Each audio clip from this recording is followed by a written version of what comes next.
By the way, did you guys see that Russian state TV was blasting Matt Gaetz? Not blasting him as in like loving him, like blasting his messaging. Look at this. Congressman Matt Gaetz believes America's already sent enough money to Ukraine, and it's time to tell Zelensky to seek peace. American Senator James Vance explains that only brainless people can believe in Kiev's victory. Everybody knows.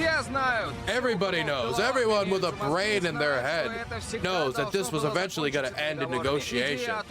The idea that Ukraine was going to throw Russia back to the 1991 borders were preposterous. Nobody actually believed it. The return of America's ex-president will lead not only to the refusal of aid to the Kiev regime and to the destruction of NATO.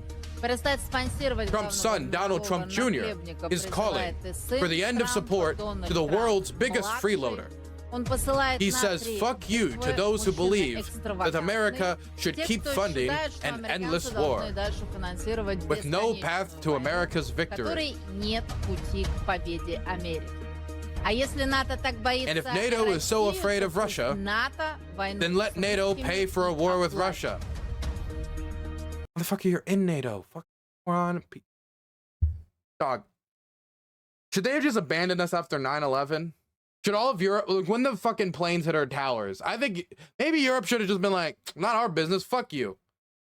And should have just turned around and ignored us. If this is our stance, then from just a usefulness of ally standpoint, they should have just, like, after 9/11 did literally nothing. Like, why? Like, after Article 5 has been triggered one time, and the entirety of the existence of NATO was after 9/11. And then all these different NATO countries came with us into Afghanistan for a 20-year-long mission. And many of them came with us into Iraq too, including Ukraine, which isn't even a NATO state. And they lost 18 soldiers. 18 people died with us going into Iraq. I don't know if freeloading is the way I would put it. Like, if Ukraine gives up its nuclear arsenal and then we promise something in return, that isn't freeloading. That's called making a deal. Anyway. Trump's arrival. By the way, James Vance, and I kind of want to go after Vance a little bit. I've already talked about how I think Vance is a grifter, but I want to talk about in a little bit how I think Vance, quite literally, if given the opportunity, would be very happy with just like cutting the throat of American democracy. I don't know if you saw his recent interview of him saying that the president should have the authority to overrule the Supreme Court, but it's bizarre, man. You have a conservative Supreme Court, and that's still not good enough. You now have to give the president authority over the entirety of the judicial branch. Just choose and decide how court cases goes. Crazy, man. But Vance also called Trump the next Hitler, and then joined Trump's movement. I'm not fucking with you. That's real. Look it up, Google it. James Vance, Trump's the next Hitler. Then, a year later, joined his movement. I would just say that if you say someone's going to be the next Hitler, and you wrote a whole book about it, and then you join his movement, and then you say he should have the authority to triumph over the entirety of our checks and balances, you know, I'm doing 1 + 1 right now, okay? 1 + 1 = 2. Sounds like you're a little giddy for the next Hitler. Trump's arrival, oh, where was it? Trump's arrival will be a catastrophe for Europe. First and foremost, reminder, the largest export country for the United States is Europe. 45% of the world's GDP, Europe and the United States. European instability is American instability. They are one and the same. The dissolution of NATO, and therefore, essentially, our victory over NATO. This is the thing that's so crazy, man. When you talk to a lot of these American politicians, it's just like, oh, we'll find a peace deal, and then we'll just walk away, and everything will be safe, and everything will be fine, and the Russians will surely be fine with that. But then you go over the Russian media and Russian politicians, and they're talking in the language of civilizational struggle. They're talking in, like, decades-long struggling. Okay, we start Ukraine, then Moldova, then we try to test them in the Baltics. This is the way they're talking about the war. We're just in two completely different headspaces. If they think we don't have the resolve to defend Europe, defend NATO, then they're going to test it. And hey, Trump is the only person anywhere close to the White House who has said that he'd be willing to not defend NATO countries during a Russian invasion. He'd said that to EU officials. DG Hippie, thanks for the tier 1. I appreciate it.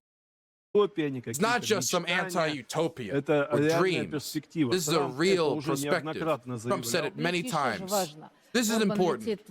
Orban is flying to the U.S. at the same time as Zelensky. He'll be meeting with Republicans to tell them there is no need to give money to Ukraine. In deciding what to do next, these conditions, Europe's pragmatic leaders like Viktor Orban. By the way, I just want to say, if you take a list of all the pro-Russia politicians in Europe, or the ones that are sympathetic, and then you go through a corruption index, I shit you not, it's like 1-to-1. It's 1-to-1. Where you find the pro-Russians is where you find also the most embedded corruption in any of the countries we're talking about.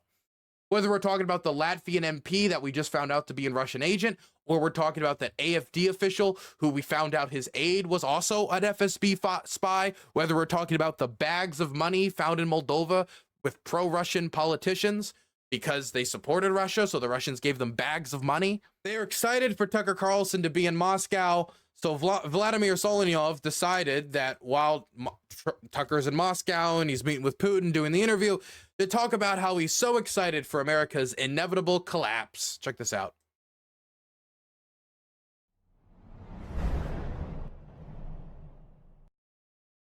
They don't feel threatened. Problem is, we aren't moving the war into their territory. Be clear, he means like California and Alaska. That's what he means. We aren't threatening them with anything. That's why they think they can keep going.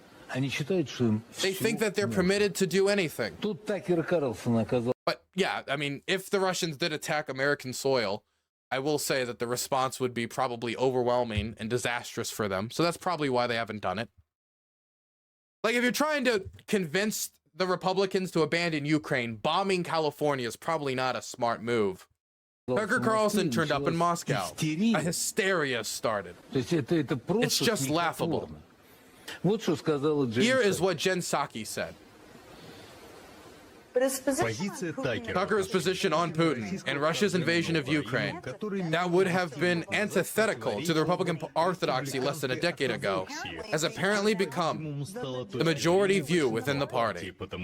Because Republicans in Congress have been delaying additional aid to Ukraine since October. Today, House Republican leadership rejected any possibility of voting for the Senate's bipartisan compromise bill that would have provided funding for Ukraine, Israel, and the U.S. border. A package that, by the way, as a reminder, they themselves had demanded. A national security advisor, Jake Sullivan, said in December, a vote against funding for Ukraine is a vote to help Putin. I believe that we are already in a period of war. Yes, it didn't reach the hot stage yet, but the war that is currently underway is, historically speaking, in the stage of the 1950s, balancing on the verge of war, on the verge of nuclear war, I should note. Man, we've been on the verge of nuclear war for a very long time. See, the thing is about the Cuban Missile Crisis, there was like, what was it, 24 days? How many days was it? I don't remember it being 2 years.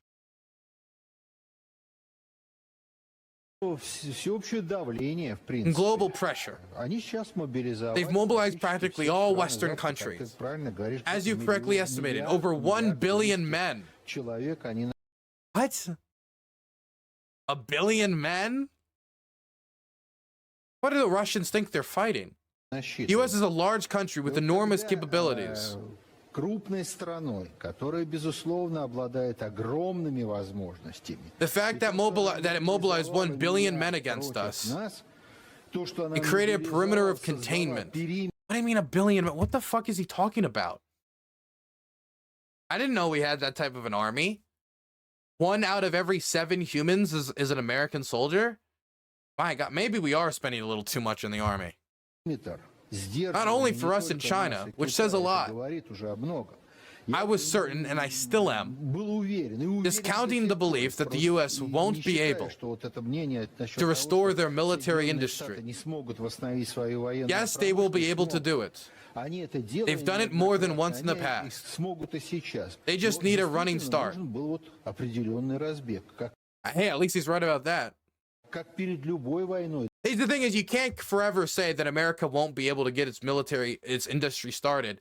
Because if you keep telling your population that, and then we get our military industry started, and then, like, by the end of this year, as we're being told, we produce 1.5 million shells, which is what we're being told is the numbers we're trying to get to. I think that's the 2025 numbers is 1.5 million. If that's our goal and that's what we get to, you can't say in 2 years, well, we said that they couldn't, and it turns out they can. So they have to be prepared for that. I said they should have been swatted to begin with. As far as swatting them, I think we should wait a while. We have plenty of time. They really do they? I'm reading reports of them losing like half of their artillery arsenal. It's not a problem of like necessarily even manpower loss, even though another wave of mobilization will not be popular. I mean, do you even have the equipment for the soldiers that you want to send in the battle? Like, they cannot sustain Avdiivka level losses for like 4 years. If they keep taking these levels of losses for the next 2 years, and in an attempt to try to take as much land as possible, they will not only wind down the amount of manpower they have, they'll run out of equipment way before they run out of soldiers. How much time? Now, of course, if Ukraine doesn't get any support from the West, then they could very well run out of equipment first. That's why, again, I think the aid should not be blocked. The U.S. and even the West, that's not the whole world. At this point in time, by and large, 1 billion does not equal 8.5 billion. So at what point can we swat them? What boundary are they supposed to cross so that we'll say, okay, now we'll swat them? Well, the historical boundary was if we violate your nation's borders, then yes, then it's a war. It was not if you invade another country that we swore to protect and you swore to protect in the 90s and we fulfill our promise that we then start World War III. That was never the standard. That was never Russia's diplomatic standard.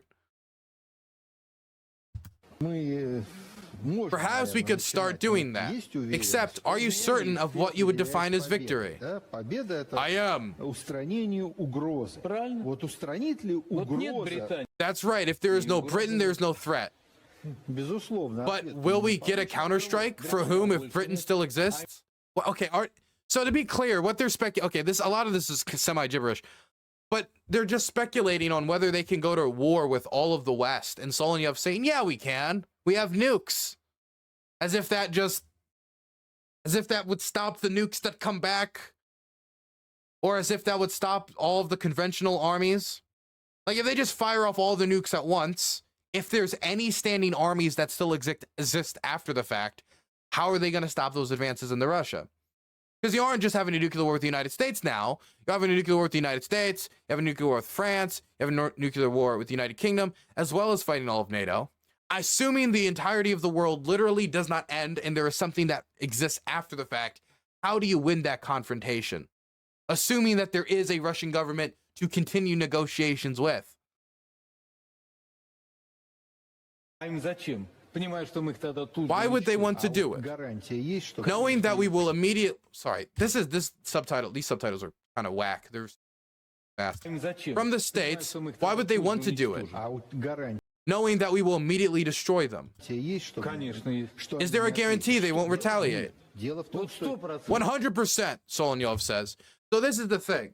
Solonyov is saying that if they directly attack the United States, America will not respond.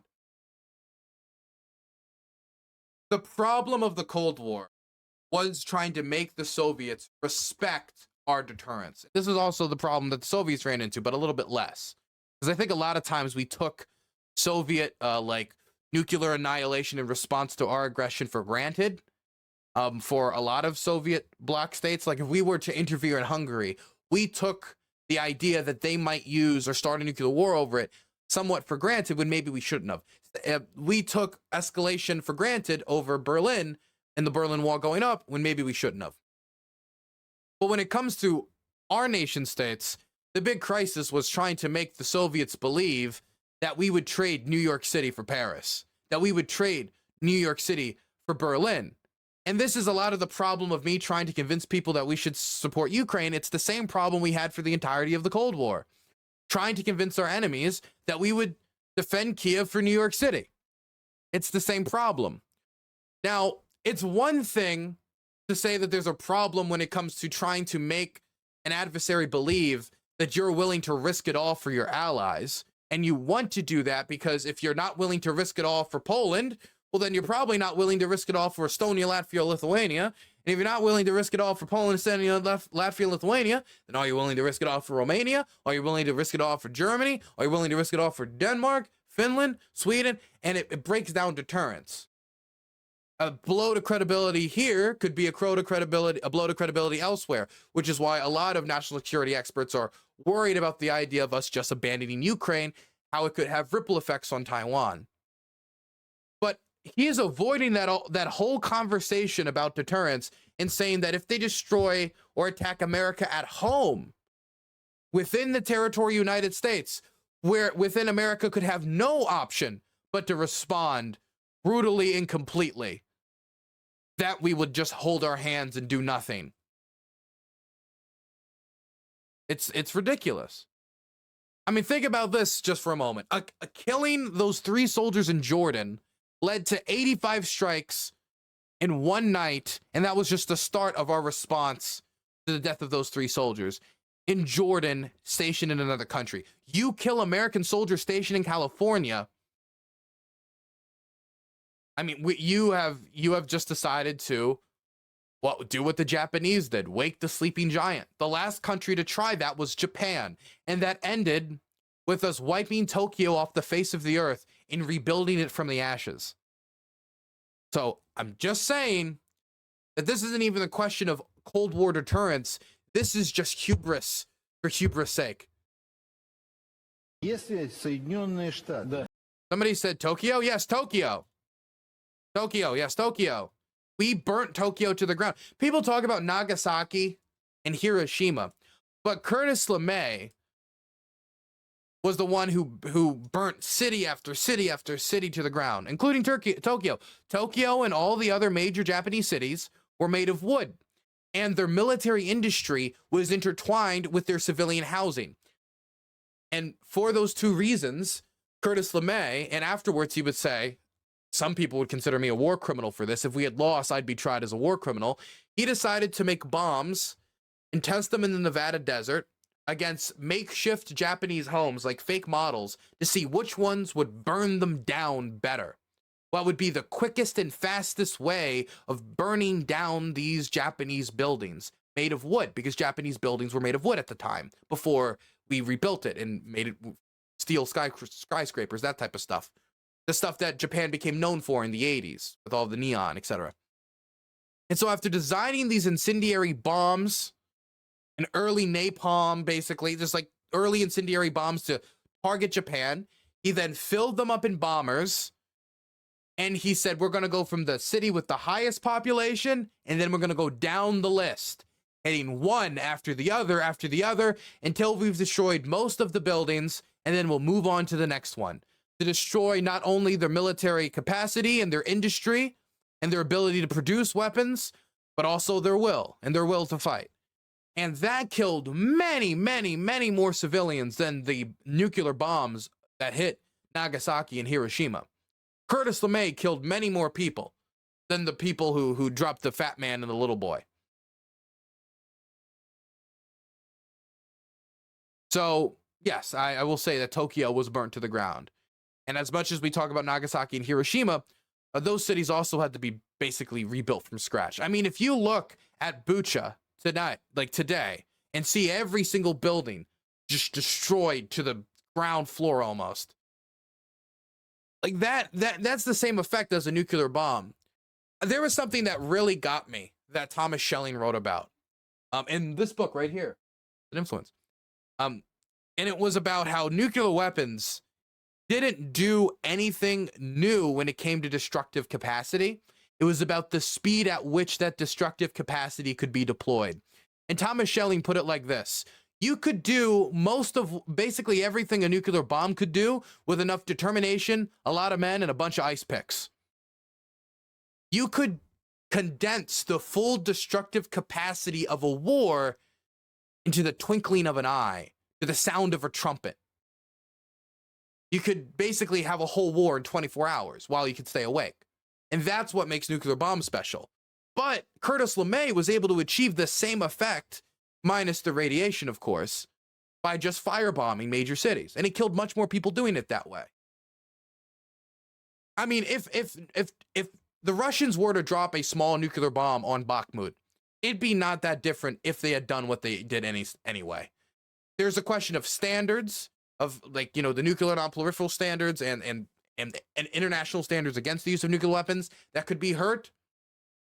But when it comes to the effect on the city, outside of radiation, when it comes to just the death and destructive capacity, yeah, firebombing killed many more.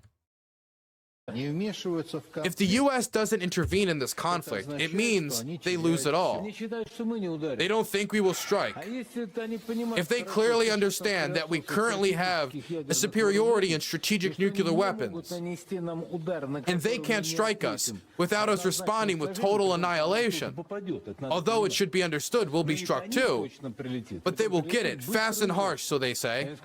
Why do we need England? We never liked the king. We barely freed ourselves from them. We never liked those Chinese people. Again, this just transported us back to 1950. This just transported us back to mid-Cold War discussions. Will America really trade Paris for New York? And we were able to, through the war, able to sustain enough deterrence to stop the Soviets from invading, to convince them enough to make them unsure about a response enough to be like, you know what? Not going to do it.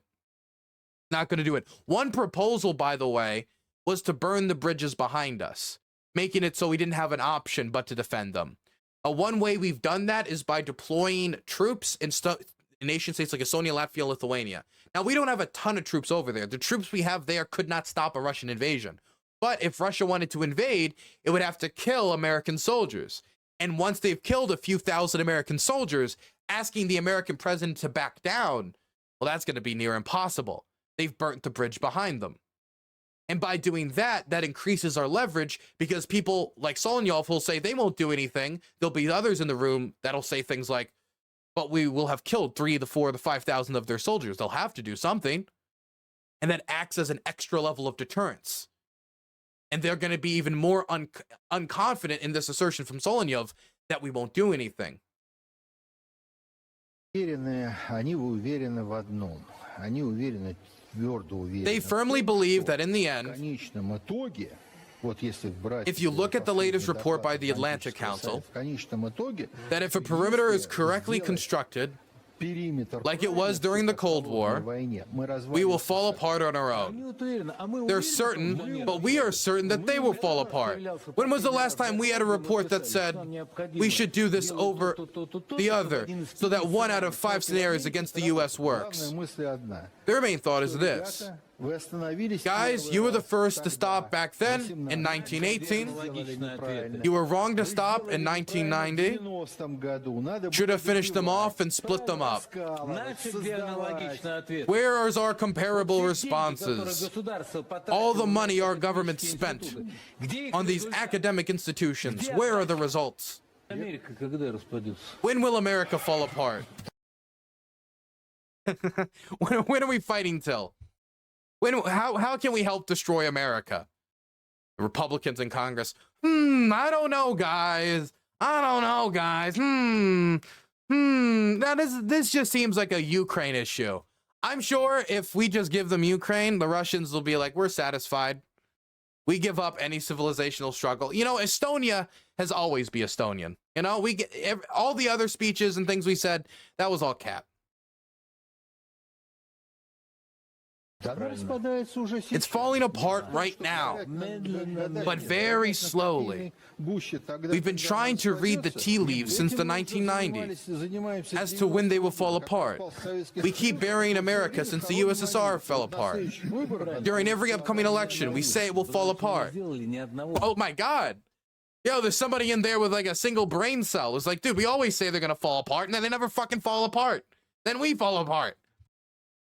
But it wasn't scientific. We did not make one educated prognosis in this regard. Oh, I'm sorry. Did they get the beakers out? Did they get the chemical test kits? Is that what they got? They brought out all the science homies and they said, "Oh yeah, America's gonna collapse in I don't know, 2027. That's my scientific estimate." Yeah, you know what they did to estimate when the Germans would collapse? They got a bunch of scientists together, and they all did their science equations. Get out of here. Yeah, they got an abacus. Yeah, I'm sorry. America's gonna collapse in the next 10 years. The abacus said so. I believe it may change. What steps should we do so that it happens? By the way, this is Solonyov asking, being broadcasted into millions of homes across Russia. How do we help make America collapse? This is being broadcasted to millions upon millions upon millions of Russians. What's the current topic? How we can help America die. How do we do that? Just the difference in the conversation space. In the United States, we're terrified of the idea of the United States collapsing. Why are we of Russia collapsing? Why are we terrified? Because they have the entirety of the Soviet nuclear arsenal. And we're scared of these warlord states getting their hands of nuclear weapons, despite any possible impacts on the global energy market. That's the main concern. That is the main concern right there. Nuclear non-proliferation, which is why we asked the Ukrainians to give up their nuclear weapons, by the way, which is also why it would be very scummy for us to stab them in the back. But we don't want the Russians to collapse because of that. But then you turn on Russian state TV, and what is it? Man, how about we get the Proud Boys? They're like doing fantasy football civil war for the United States on Russian state TV. My side wants to draft the Proud Boys, Patriot Front, and the little chudlets from 4chan. Can we get them on my side? Okay, well, my side wants to draft Antifa, the John Brown Gun Club, and oh yes, can we get some State Department employees that are breaking off to be our advisors, please? Yes, I think they'll add I think they're really adding my portfolio here. Fucking fantasy football civil war happening on Russian state TV, and we're pretending that we don't know what the Internet Research Agency did in the United States, or that they're not trying to increase divisions. We see these accounts talking for Texas independence, and they're saying, "Comrade, Tovarish, come on, join Texas. We need for a beautiful native warm water port. We're gonna have the TPR, the Texas People's Republic. It's gonna be great." It's so clear. And I'm not saying that Russia's gonna invade or destroy America. It's just the intention is clear. The intention is clear. And so playing patty cake over Ukraine and saying, "Oh, well, let's just concede to all their demands," it makes no sense. Like, if we do, then why would they take any message then? "Oh, it worked. Keep up the pressure. Keep doing what we have done. Moldova's next." What steps should we take so that it happens? Unfortunately, we haven't been paying attention to this. We have not created the instruments of influence who is supposed to create them, if not the respective of the academic science. They've tried to create them in the last decade. They've attempted to pull off one project in 2010 with the Nixon Foundation.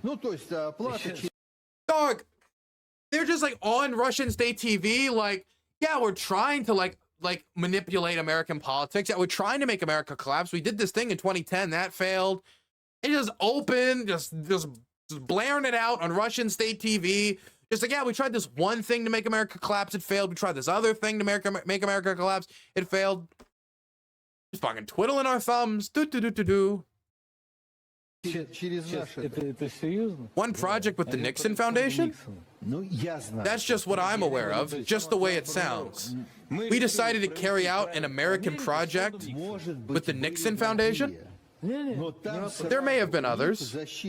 Unlike us, they had an immediate defensive reaction. It immediately kicked in. Also, I do want to remind you guys of the Russian Orthodox Church pastors who were trying to be used as spies by the Russian government. We found those documents on their agents coming into the United States. It immediately kicked in. Wherever Russian money goes into any project, science, culture, and all the rest, it's over. So he's saying that what the United States does, the reason why their plans keep failing, is anytime they try to funnel money into a project to make America collapse, America shuts it down. Which, I mean, duh. And the level of our experience that couldn't have predicted this from the get-go, we were counting on the reset. You can't count on it, you have to know. There should be a knowledge and understanding. Every time we act so surprised, boy, we've been jumped and kicked in the head. I'd be glad if our government would put in place the same level of protection. I wonder if Tucker would ask about, you know, manipulation of America's domestic media or anything like that, or any of the comments that are on Russian state TV about trying to make America collapse.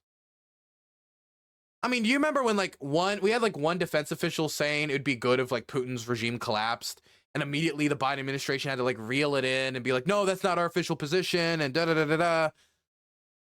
My gosh. My goodness.